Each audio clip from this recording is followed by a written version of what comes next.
Ya, setelah serangan yang dilakukan oleh Iran ke Tel Aviv, Israel, bagaimana kemudian situasi terkini di Iran, pemirsa? Kita akan langsung menyapa Mas Said Idrus Al-Hamid yang merupakan WNI yang berada di Iran.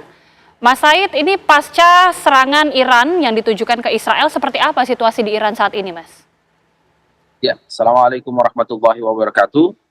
Seperti yang kita ketahui bersama, Iran telah melakukan serangan balasan dengan meluncurkan rudal-rudal hipersoniknya kemarin malam jam 8.30 waktu Iran. Dari ketika Iran melakukan serangan balasan tersebut, masyarakat juga baru mengetahui serangan tersebut ketika rudal-rudal itu telah diluncurkan. Masyarakat pada saat itu langsung tumpah ruah ke jalanan, melakukan konvoi-konvoi dan bersukaria serta istilahnya mentalbiyahkan takbir serta berdoa berjamaah dan membagikan kue serta teh di jalan-jalan. Keesokan harinya saya sebagai warga Indonesia yang berada di kota Iran, kita berpikir bahwa kemungkinan besar sekolah-sekolah akan libur.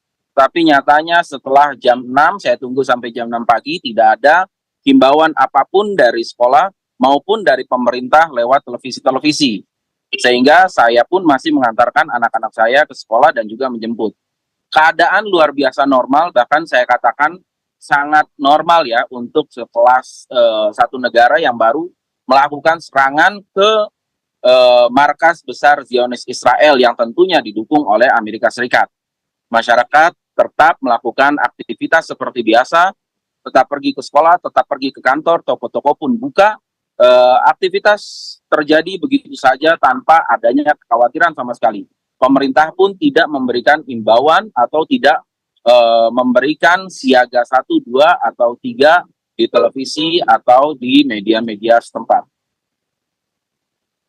Saat ini bahkan tidak ada mungkin persiapan ataupun pengamanan khusus yang dilakukan, mengingat ada kemungkinan siapa tahu ada serangan balik langsung dari Israel. Ataukah sudah ada informasi terkait hal itu? Terkait tentang serangan balasan, tentu itu kita hanya menerka-menerka ya, apakah serangan itu akan dilancarkan oleh Israel atau Amerika ke Iran ataukah tidak. Tapi sejauh ini tidak ada imbauan apapun dari pemerintah Iran, bahkan tidak ada keamanan khusus dan juga tidak ada penjagaan khusus ya. Seperti apa yang saya lihat di jalanan ini sama sekali nggak ada polisi-polisi, juga nggak ada tentara-tentara yang lalu lalang. Keadaan normal aja, bahkan masyarakat Iran pun merasakan hal ini adalah hal yang biasa. Dan mereka juga sudah istilahnya apa ya, mau dikatakan siap, ya mereka memang siap karena mereka mengetahui secara gamblang bahwa pertikaian antara Iran, vs Israel dan juga Amerika satu saat cepat atau lambat pasti akan terjadi. Dan terjadinya hari ini, sehingga apapun yang akan terjadi setelah itu, adanya serangan balasan atau tidak, masyarakat tentunya pemerintah Iran akan siap menghadapinya. Oke, bagaimana kemudian dengan pemberitaan di media Iran sejauh ini, Mas? Apalagi pasca serangan yang terjadi? Ya, media memberitakan tentang hal-hal yang terjadi, yang semalam terjadi, seperti jumlah rudal yang dilancarkan. Media melaporkan ada sekitar 250 rudal yang dilancarkan oleh Iran. Rudal tersebut adalah rudal hipersonik yang bernama Fatah, dan juga ada 2 atau 3 rudal yang digunakan oleh Iran. Yang pertama rudal Fatah hipersonik, yang kedua rudal Khaibar Shekan. Khaibar itu adalah salah satu nama benteng umat Yahudi yang pernah ditumbangkan oleh Sayyidina Ali. Shekan itu artinya penghancuran. Berarti rudal Khaibar Shekan adalah rudal yang menghancurkan benteng Khaibar. Itu yang dikabarkan. Dan juga untuk saat ini kerusakan atau istilahnya jumlah korban itu belum disiarkan oleh media maupun media Israel ataupun media Iran. Tapi apapun itu memang buat Iran tidak adanya korban itu malah mungkin jauh lebih baik, karena tujuan Iran bukan untuk membunuh rakyat sipil, tapi tujuan Iran adalah menghancurkan infrastruktur dan juga markas militer serta markas intelijensi Israel yang digunakan untuk penteroran, yang digunakan untuk melakukan genosida di Gaza, tepi barat, Lebanon, dan juga melakukan intelijensi untuk menteror seperti Ismail Haniyah di Teheran. Baik, terima kasih Mas Said Idrus yang sudah menginformasikan bagaimana situasi terkini di Iran. Terima kasih Mas, jaga selalu keselamatan. Selamat malam. Ya. Baik, saya akan langsung ke Mas Faisal Assegaf. Jika tadi kita sudah melihat ya bagaimana laporan dari Mas Said Idrus, sejauh ini di Iran tidak ada persiapan apa-apa, masih normal-normal saja, aktivitasnya tidak ada penjagaan yang ketat. Tapi mengingat serangan ini sudah dilakukan ke Israel dan kita melihat pasti akan ada eskalasi yang terjadi. Bagaimana melihatnya? Ya, kalau saya memaknai serangan Iran ke Israel kemarin malam itu, pertama adalah ini adalah bentuk pembelaan diri karena kita tahu sudah ada kejadian Ismail Haniyah tewas. Kemudian juga bahkan narasi ketika saya di sana menghadiri pemakaman Presiden Ibrahim Raisi, sebagian masyarakat Iran percaya bahwa di helikopter dia jatuh itu karena sabotase dari Israel. Kemudian juga karena jenderalnya tewas bersama Hasan Nasrallah, yaitu komandan pasukan Quds Garda Revolusi Islam Iran untuk wilayah selatan Lebanon dengan Suriah. Itu namanya Brigadir Jenderal Abbas Nilforushan. Jadi memang itu pembelaan diri. Yang kedua, makna kedua dari serangan Iran ini ya artinya Iran serius. Kan ketika serangan 13 April membalas serangan Israel terhadap gedung konsulat yang menewaskan Jenderal Hasan Mahdawi, Iran bilang bahwa aturan main dalam konflik terhadap Israel itu berubah.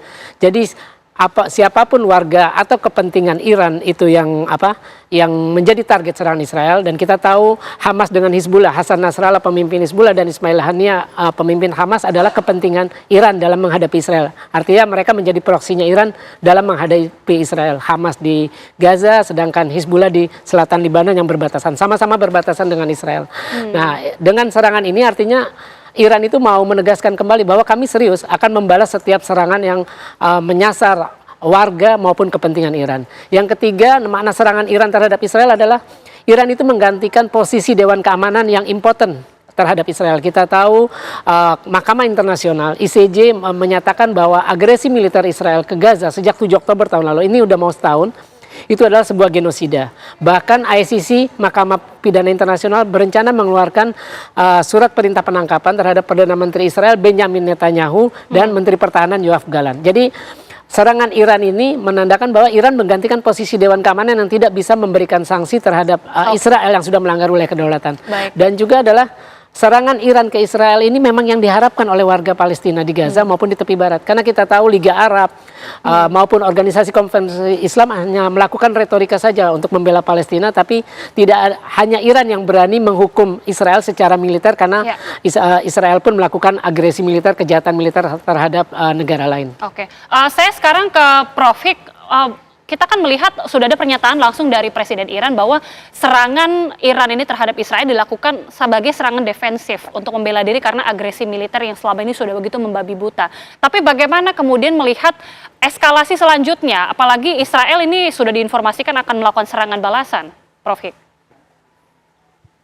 Ya, sebenarnya apa yang dilakukan oleh Iran ini sebenarnya merupakan pesan kepada Israel agar menghentikan serangan baik itu ke Gaza maupun ke Lebanon di pemukiman Hezbollah. Jadi ini pesan yang disampaikan. Lebih besar dari yang sebelumnya, iya. Tetapi Iran tahu bahwa serangan yang kali ini pasti akan ditangkal oleh pihak Israel, bahkan juga oleh Amerika Serikat. Dan kenyataannya memang demikian. Tetapi memang ini tidak ditujukan untuk perang yang all out, katakanlah begitu ya. Tapi sekali lagi, pesan yang ingin disampaikan oleh Iran kepada Israel dan tentu pendukungnya Amerika Serikat. Nah, sekarang kita akan melihat bagaimana reaksi dari Israel.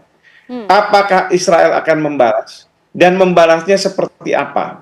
Karena itu yang nantinya akan diperhitungkan oleh Iran. Kalau misalnya membalas dan membalasnya sangat luar biasa, Iran tentu tidak akan berdiam diri. Dia akan melakukan serangan yang lebih hebat lagi.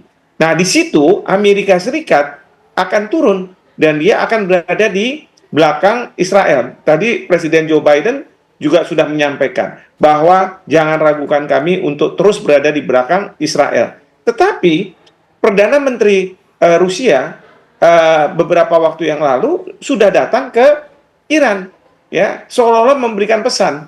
Kalau Amerika Serikat akan masuk ke perang ini, maka Rusia pun tidak akan ketinggalan untuk masuk ke dalam perang ini. Sehingga apa? Perang ini menjadi tereskalasi, menjadi besar, dan perang yang tadinya antara Israel dengan proksi-proksi kelompok-kelompok yang memang di belakangnya adalah Iran, sekarang menjadi perang terbuka antara Israel dengan Iran, bahkan juga menyeret negara-negara lain, Amerika Serikat, kemudian juga Rusia.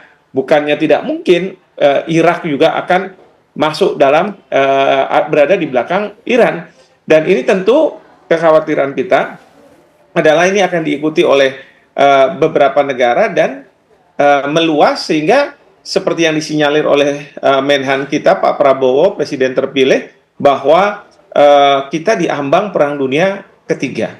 Nah, ini yang kita tentu harus lakukan berbagai upaya agar tidak terjadi Perang Dunia Ketiga ini. Oke, jika tadi Prof. Hik mengatakan bahwa serangan ini dikhawatirkan juga akan melibatkan sejumlah negara juga, bahkan bisa dikhawatirkan memicu Perang Dunia Ketiga. Jadi seperti apa sebenarnya harus dilakukan? Apalagi kita sudah melihat ada pernyataan dari Dewan Keamanan PBB yang menggelar rapat darurat untuk membahas pasca serangan Iran ke Israel ini. Ya, pertama terus terang kalau PBB menurut saya tidak akan efektif. Kenapa? Dewan Keamanan PBB kalau mengambil sikap itu sulit karena apa? Amerika Serikat pasti akan memveto apapun keputusan yang dibuat apabila tidak berpihak kepada Israel. Dia akan veto. Ya, belum lagi nanti mungkin juga Inggris ada di situ, mungkin juga Prancis, tapi Amerika Serikat sudah dapat dipastikan akan memveto ini. Lalu yang kedua, kalau kita pergi ke Majelis Umum PBB, Majelis Umum PBB memang mayoritas dikuasai oleh negara-negara yang tidak setuju dengan tindakan Israel. Tapi gigi dari Majelis Umum PBB tidak ada. Demikian juga kalau misalnya pergi ke Mahkamah Internasional. Afrika Selatan sudah memasukkan gugatan kepada Israel terkait dengan dugaan bahwa Israel melakukan genosida berdasarkan konvensi genosida. Tetapi sampai hari ini masih belum menghasilkan apapun. Nah, oleh karena itu, upaya yang bisa dilakukan yang paling efektif adalah kuncinya di Amerika Serikat.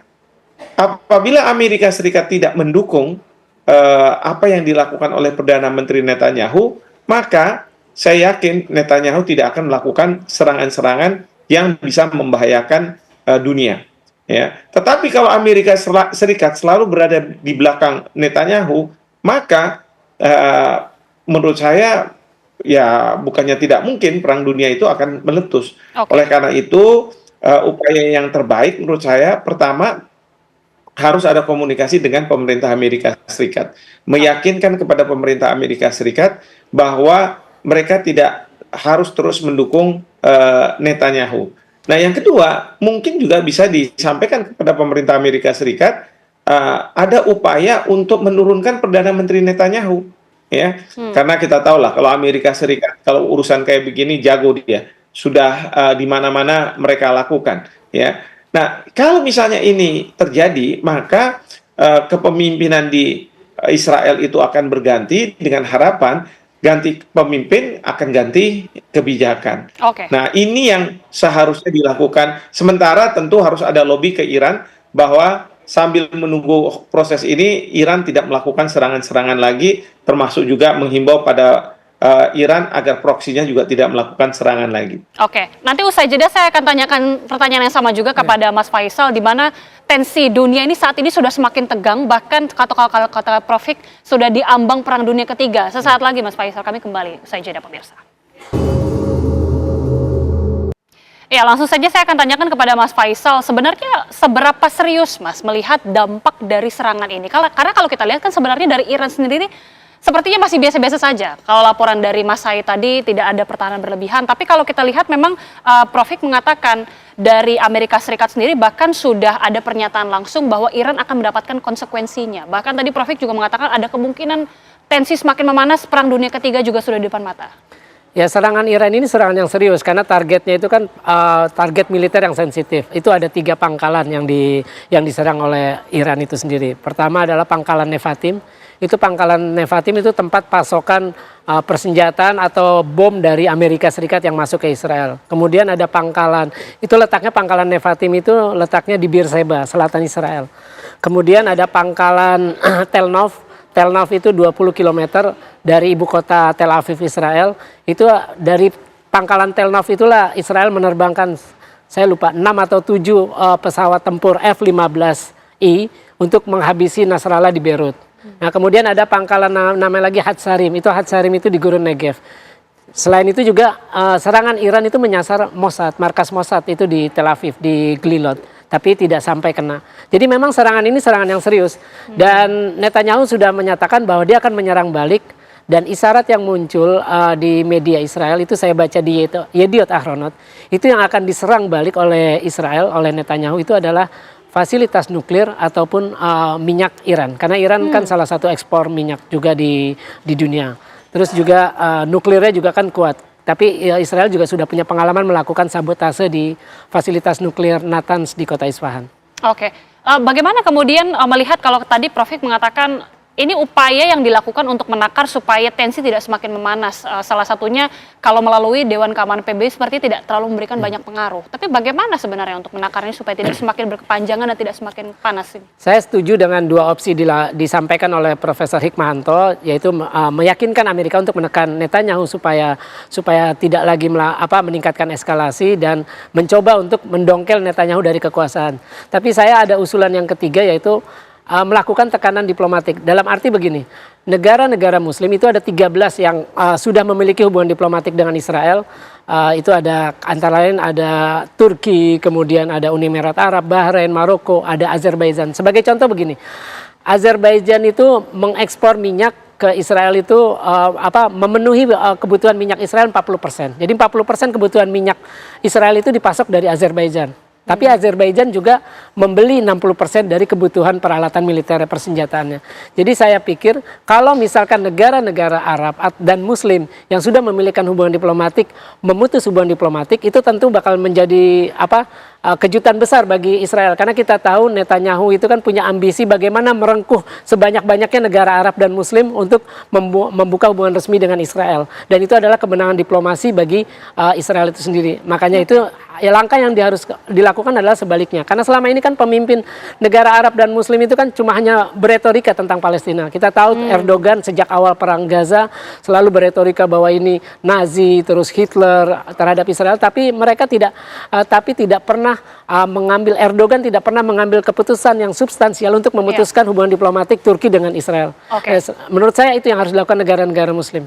Prof. Hik, bagaimana kemudian melihat peran dari negara-negara Muslim apalagi yang memiliki hubungan diplomatik ini? Mungkinkah juga bisa memberikan peran yang cukup signifikan? Ya, sebenarnya kalau misalnya negara-negara Muslim ini bersatu, terutama di bawah OKI, saya rasa bisa memberikan tekanan yang signifikan. Tadi Pak Faisal sudah menyampaikan bagaimana negara-negara Muslim yang punya hubungan diplomatik dengan Israel bahkan mengancam bahwa hubungan diplomatik itu akan mereka putuskan kalau Israel tidak segera menghentikan serangan-serangan baik ke Gaza maupun ke Lebanon. Nah, permasalahannya adalah di antara negara-negara Islam ini mereka tidak bersatu karena perbedaan antara Syiah dan bukan, begitu ya. Karena Arab Saudi tentu tidak mau mendukung apa yang dilakukan oleh Iran misalnya. Kita tahu kalau di Yemen Houthi itu didukung oleh Iran, ada kelompok lainnya yang didukung oleh Arab Saudi. Nah, ini yang menjadi permasalahan juga. Sehingga membuat Israel justru selalu bermain mata dengan negara-negara yang Timur Tengah yang dia punya hubungan diplomatik untuk mendukung dia, paling tidak usah melakukan apa-apa.